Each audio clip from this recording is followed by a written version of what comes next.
या देवी सर्वभूतेषु चेतनेत्य विभिधीयते। नमस्तस्यै नमस्तस्यै नमस्तस्यै नमो नमः। चेतना रूप में भी मातु है। चेतना यानी क्या? चेतना यानी होता है अवेयरनेस। आपकी अवेयरनेस कैसी है, आपकी चेतना कैसी है बेसिकली। और ये जो चेतना होती है ना, ये जो अवेयरनेस होती है ना, ये तब दिखने में आती है जब व्यक्ति सही से बोल पाता है, सही से जवाब दे पाता है, सही से माहौल क्रिएट कर पाता है। और ये सब कुछ होता है आपके विशुद्धि चक्र से, आपके थ्रोट चक्र से। तो आज के संबंध में भी स्टोरी नवरात्रि की यही है। और आज के संबंध में माता का जो रूप है वो भी कुछ ऐसा सा ही है। आज माता कात्यायनी देवी का रूप। कात्यायनी देवी के बारे में ना जो कथा है ना, वो बहुत कुछ तो भी महिषासुर मर्दिनी जैसी सी है। पर एग्जैक्टली क्या वो वैसी है क्या, ये भी जानना बड़ा इंपॉर्टेंट है। और ये मैं आज आपके साथ में बात शेयर करने वाला हूँ। कात्यायनी माता की जो स्टोरी है ना, वो कुछ ऐसी सी है कि जो महिषासुर नाम का जो राक्षस था ना, इसका जब बहुत ही ज्यादा बढ़ गया था, कि वो बहुत ही ज्यादा एग्रेसिव हो गया था, हर जगह वो तांडव कर रहा था। उस समय पे भगवान विष्णु, भगवान ब्रह्मदेव और भगवान शंकर, ये तीनों साथ में आकर के ये डिसाइड करते हैं कि इस असुर का अंत करने के लिए हमें एक ऊर्जा देवी शक्ति बनाने की जरूरत है। और ये रचते हैं माता कात्यायनी देवी को, जो जन्म लेती है कात्यायन ऋषि के घर पे। और कात्यायन ऋषि के घर पे जब माता उनके पुत्री रूप में जन्म लेती है, तब वो उनसे शिक्षा प्राप्त करके फिर वो बड़ी होकर के फिर बाद में महिषासुर का अंत करती है। ये तो एक स्टोरी है, जो जनरल स्टोरी, आप अगर ऑनलाइन पे जाओगे तो आपको ये स्टोरी मिलेगी। मैं जब अपना इसमें अभ्यास कर रहा था, या मैं इसकी मार्मिक चीजें जब ढूंढ रहा था, तब मेरे जो ध्यान में आया वो ये बात थी कि माता कात्यायनी और माता महिषासुर मर्दिनी को एकदम सेम सेम सा दिखाया है। अब यहाँ पे दो चीजें हैं। या तो माता महिषासुर मर्दिनी जो थी, उन्होंने अपने संपूर्ण जितनी भी उनकी सेना थी, उसमें से एक रूप माता कात्यायनी का भी था। और इसमें एक और बात मैं आपको ना थोड़ा सा और पीछे लेके जाता हूँ।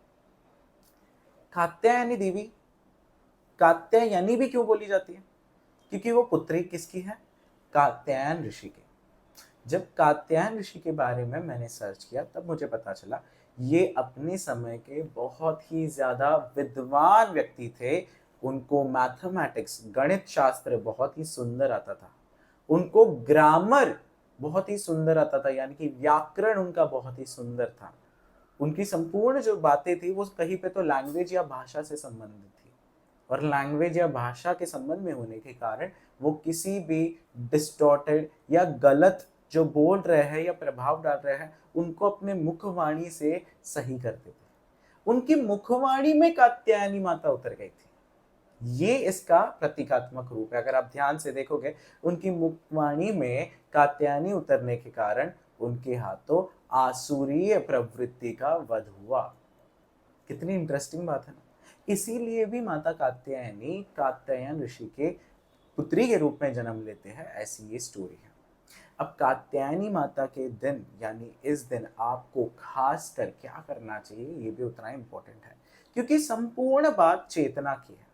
जो व्यक्ति, जिसका विशुद्धि चक्र बहुत ज्यादा स्ट्रांग होता है, जो व्यक्ति बहुत सुंदर तरीके से अपनी बात को रखना जानता है, वो हमेशा चेतना में होता है, ऐसा मानते हैं।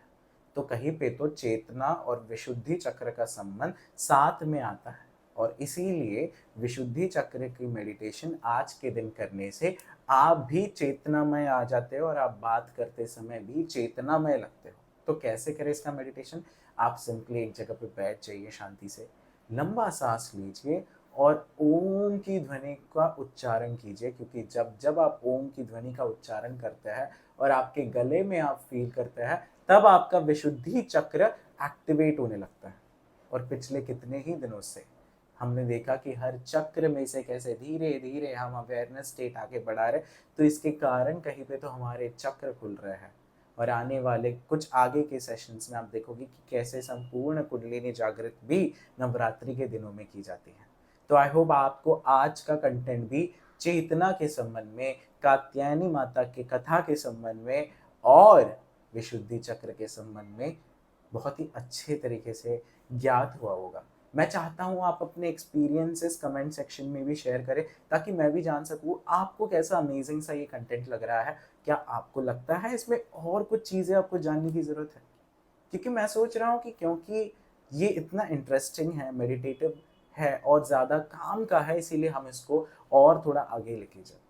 इसी स्टोरी का और इसी वैल्यूएशन का अगर मैं आपको वास्तु के साथ में संबंध बताऊं, तो वास्तु में ना एक बहुत ही सुंदर भूमि ऊर्जा है, देवता ऊर्जा है, जो कि आपके घर के वेस्टर्न साइड पे, आपके घर के पश्चिम साइड पे आती है। वो है सुग्रीव की ऊर्जा। और ये जो सुग्रीव है ना, इसको सुग्रीव भी इसीलिए बोला जाता है क्योंकि इसका जो ग्रीवा है यानी कि गर्दन है, वो बहुत ही सुंदर है, सुग्रीवा बोलते हैं यहाँ पे। और बोलते क्या थे, हम तो एक्सपीरियंस भी करते हैं इस चीज को। जब यहाँ पे बच्चों की पुस्तकें रखी जाती है, तो उससे आपके बच्चों में वो वाक सिद्धि आने लगती है। जब यहाँ पे हंस की फोटो लगाई जाती है, सुंदर मोर की फोटो लगाई जाती है, तब भी वाक सिद्धि प्राप्त होती है। और वाक सिद्धि तभी प्राप्त होती है जब विशुद्धि चक्र कहीं पे तो एक्टिवेट होने लगता है।